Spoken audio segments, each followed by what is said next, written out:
99 percentile में भी तुझे एनआईटी की सीएसई नहीं मिलने वाली, क्योंकि एनटीए जब सेट बनाता है ना तो कहीं ना कहीं वो दोनों सेट 20 दिन में तुम ड्रॉप ईयर लेकर कोई नई चीज नहीं कर दोगे।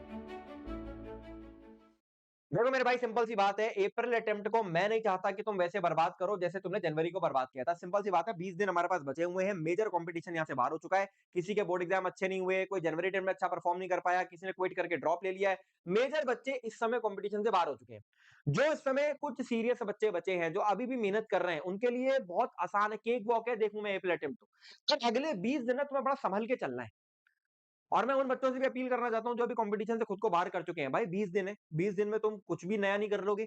इन 20 दिनों को अगर तुम मुझे दे देते हो और जिस तरीके से मैं भी आगे बताने वाला हूं उस तरीके से देते हो, तो तुम क्या पता अच्छे कॉलेज पहुंच जाओ यार। मैंने भी आखिरी के 20-25 दिनों में जी क्रैक करा है। हर बच्चा आखिरी के 20-25 दिनों में ही रगड़ के मेहनत करता है जेईई मेंस के लिए, और तुम भी कर सकते हो। तो आज मैं आपको 7-8 चीजें ऐसी बताऊंगा जो आपको अगले 20 दिन फॉलो करनी है। और बस एक ही रिक्वेस्ट है तुमसे, वीडियो को ध्यान से एंड तक सुन लेना। ये आखिरी 10-15 दिन है हम लोग की इंटरेक्शन के, ठीक है। इस समय भी आप वीडियो को एंड तक नहीं सुनोगे तो बात हमेशा अधूरी रह जाएगी, ठीक है। तो प्लीज वीडियो को ध्यान से एंड तक सुनना, क्योंकि चीजें मैं जो ये बताने वाला हूँ बड़ी इंपॉर्टेंट है इस समय अगले 20 दिन के लिए। पहली चीज, भाई देखो, जेईई मेंस की अगर आप टफनेस लेवल की बात करोगे ना, तो पेपर अब लो स्कोरिंग बन रहे हैं। हमें 155 मार्क्स से लेके 170 मार्क्स तक हमको 99 परसेंटाइल मिली है। अब इसका मतलब क्या होता है? इसका मतलब ये होता है कि अगर हम लिमिटेड चैप्टर भी अच्छे से करके जाते हैं ना, तो जेईई मेंस में हम 99 परसेंटाइल अचीव कर सकते हैं। भाई इसमें 10-15 नंबर का फर्क आने वाला है, उससे ज्यादा फर्क नहीं आएगा। तो आप ज्यादा से ज्यादा मान लो ये नंबर 165 से लेके 180 तक जाने वाला है। अब मेरी बात खुद सोचो तुम, कि अगर मान लो तुम इंपॉर्टेंट चैप्टर्स, ठीक है, इंपॉर्टेंट चैप्टर्स प्लस जो तुम्हारे ऑलरेडी स्ट्रॉन्ग चैप्टर्स हैं उस पर ही फोकस करते हो, तो तुम भाई बहुत अच्छी तरीके से मार्क्स लेकर आ सकते हो यार। तो आपका फोकस ये होना चाहिए कि जो चैप्टर्स मेरे ऑलरेडी स्ट्रॉन्ग है मैं उसके ऊपर ही फोकस करूं, उसमें अच्छी तरीके से नंबर लेकर आऊं। और अगर मैं उतना कर लेता हूं ना, तो मेरा हो जाएगा ना जेईई मेंस, ठीक है। तो ये चीज बड़ी इंपॉर्टेंट है, टफनेस लेवल जेईई मेंस का कम नहीं होने वाला, बढ़ने ही वाला है। डेप्थ के ऊपर ही फोकस कर रहा है जेईई मेंस। दूसरी चीज, आज के दिन बच्चों का दिमाग में कंफ्यूजन चलता है कि भैया सेफ स्कोर क्या रहने वाला है। देखो मेरे भाई, मैं बहुत सिंपली आपको डेटा के साथ चीज को समझाना चाहता हूँ। पिछली बार जो इजीएस्ट शिफ्ट रही थी, वो टफेस्ट शिफ्ट रही थी, उसमें 155 मार्क्स पे, और जो इजीएस्ट रही थी उसमें 170 मार्क्स पर 99 गई है, ठीक है। यही नंबर अगर इस बार बहुत बढ़ गया ना, तो ये हो सकता है 10 नंबर का इंप्रूव हो जाए इसमें, ठीक। तो ये आपके 99 परसेंटाइल्स के लिए स्कोर चाहिए आपको। और जिन बच्चों को कोई कंफ्यूजन है ना कि 99 में भैया 98.5 आई है मेरी, या 96 आई है मेरी, 97 आई है, उसमें मेरा काम हो जाएगा कि नहीं हो जाएगा, भाई बच्चे 15 लाख बैठे हैं। 99 परसेंटाइल में भी तुझे एनआईटी की सीएसई नहीं मिलने वाली, क्योंकि वो 15,000 रैंक बन रही है 99 परसेंटाइल पे। तो आपका फोकस ये होना चाहिए कि मेरा तो 99.5 जाना है, मुझे मुझे तो भाई यहाँ पे नंबर ज्यादा स्कोर करने हैं, समझ रहे हो। तो अल्टीमेटली सेफ स्कोर की अगर मैं बात करूंगा, तो अगर कोई जनरल कैटेगरी का स्टूडेंट है, भाई उसको एम करना चाहिए कि मेरे कम से कम 180 मार्क्स तो आए ही आए, अगर मुझे अच्छे एनआईटी में एडमिशन चाहिए। कोई ईडब्ल्यूएस या ओबीसी कैंडिडेट है, तो भाई उसका फोकस ये होना चाहिए कि भैया मेरे 170 मार्क्स तो आए आए। और एससी एसटी कैंडिडेट्स को भी मिनिमम 150 मार्क्स पर तो फोकस करना ही चाहिए भाई, ताकि आप जो एससी एसटी स्टूडेंट्स के पास ऑब्वियसली रिजर्वेशन है, तो वो उस एडवांटेज को यूज कर सकते हैं, और अच्छा तभी यूज कर सकते हैं जब उनके मार्क्स भी अच्छे होंगे ना यार। तो आपका फोकस ये होना चाहिए, ये मेरा सेफ स्कोर है। अब जो एनटीए ने हमारे साथ खेल खेला था ना, वो ये खेला था कि भाई केमिस्ट्री टफ बना दी थी। अगर अभी भी हम केमिस्ट्री में अच्छे डेप्थ के साथ जाते हैं, तो हम बहुत अच्छे लेवल पर मार्क्स स्कोर कर सकते हैं।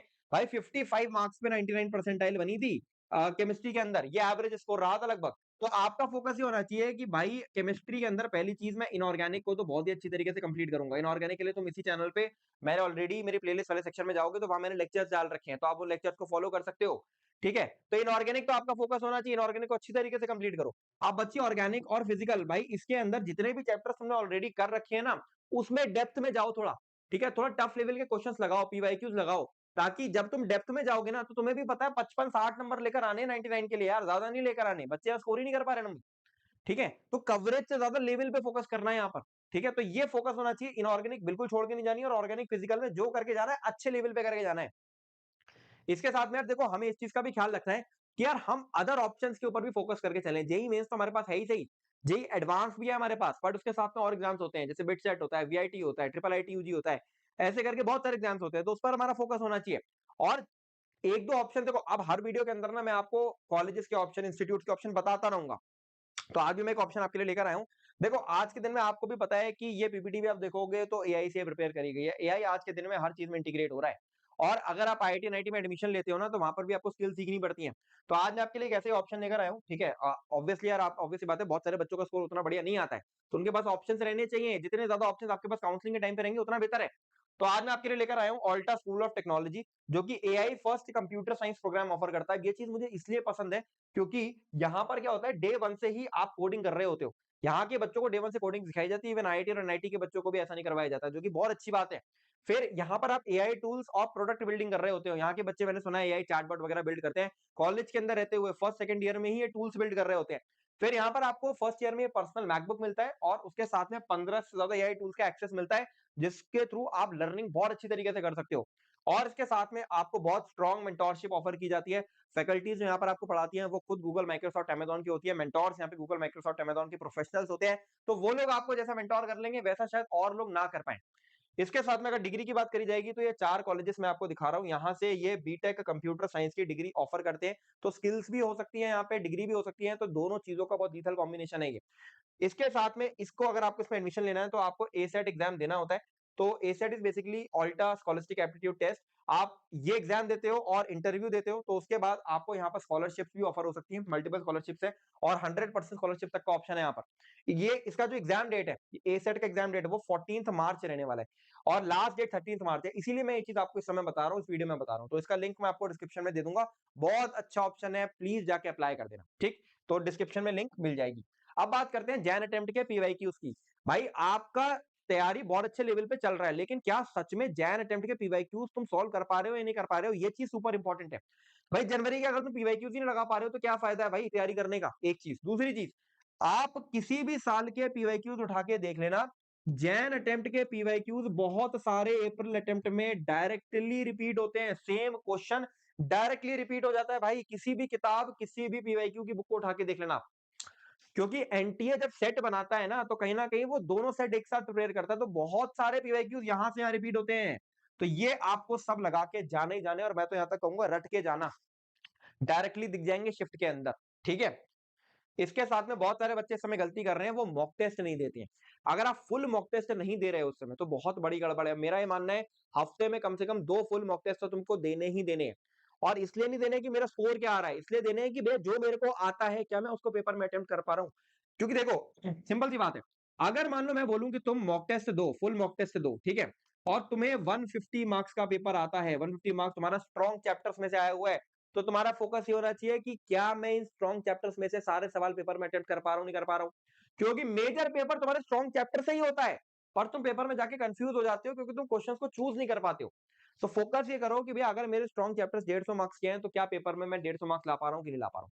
और उसका बहुत स्ट्रॉन्ग एनालिसिस होना चाहिए। एनालिसिस करो, गलतियां निकालो, वापस से रिवाइज करो चैप्टर्स को। अगर आप ऐसे करके 4-5 भी फुल मॉक टेस्ट देते हो ना, तो that is more than enough, और ये पेपर में आपको बहुत काम आने वाली है, ठीक है।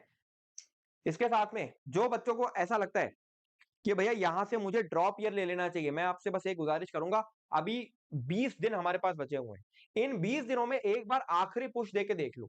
भाई कुछ नहीं कर रहे हो तो जैन अटेम्प्ट के पीवाईक्यू सॉल्व कर लो, ठीक है। मॉक टेस्ट अटेम्प्ट करो, और मॉक टेस्ट में भी क्वेश्चंस से सीखने की कोशिश करो, ठीक। इसके साथ में जो तुम्हारे स्ट्रॉन्ग चैप्टर्स है, उसके ऊपर अच्छे से फोकस करो और उनको अच्छे से सॉल्व करो। अगर ये 3 काम तुम करते हो ना कहीं 150 मार्क्स तक और 160 मार्क्स तक पहुंच सकते हो। शिफ्ट ठीक बैठ गई तो बेटा 98 परसेंटाइल इसमें आराम से आ जाएगी यार। 98 परसेंटाइल में ठीक ठाक एनआईटी मिल जाता है, आपका एक साल बच जाएगा अभी से। आप जो ड्रॉप ईयर के बारे में सोच रहे हो, तो इस चीज के ऊपर फोकस करो और अच्छे से पढ़ाई करो मेरे भाई। 20 दिन में तुम ड्रॉप ईयर लेकर कोई नई चीज नहीं कर दोगे। और यहीं पर मैं ड्रॉपर से भी बात करना चाहता हूं। जो भी ड्रॉपर स्टूडेंट्स है ना मेरे भाई, आपने ऑलरेडी बहुत पढ़ाई कर रखी है, कुछ नया छूने की जरूरत नहीं है। जस्ट फोकस ऑन कि जो तुमने कर रखा है उसको स्ट्रॉन्ग कैसे करा जाए और मॉक टेस्ट ज्यादा से ज्यादा कैसे दिए जाए। ये 2 चीजें ही तेरे को मार्क्स दिलवा देंगी भाई एपीएल अटेम्प्ट के अंदर। तो इसके ऊपर फोकस करो, ठीक है। सारी की सारी चीजें जो मैंने यहाँ पर आपको बताई है, प्लीज उसको फॉलो करने की कोशिश करना। चलो, दिस इज ऑल। अच्छे से पढ़ाई करो। संगल जौहरी साइनिंग ऑफ।